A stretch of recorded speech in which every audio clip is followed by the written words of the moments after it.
Hey everyone, welcome back.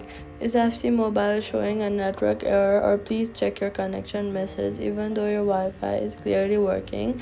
Here's the fix. First, go to your settings and then toggle airplane mode on for 15 seconds, then turn it back off. This fully resets your network connection and clears the stale session that FC Mobile servers can reject even when your internet looks fine. After reconnecting, force close the FC Mobile from your recent apps and reopen it fresh.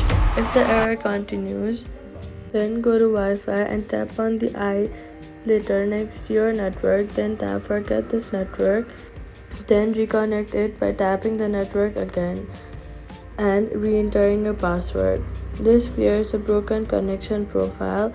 If it still shows an error on your Wi-Fi specifically, try switching to mobile data in settings to confirm whether the issue is with your specific network.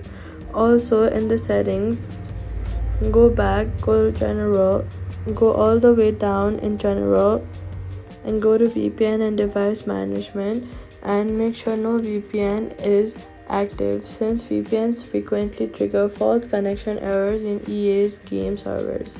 So all you gotta do is airplane mode reset, forget and reconnect your Wi-Fi and turn off any VPN. The connection error clears and that's it. Subscribe.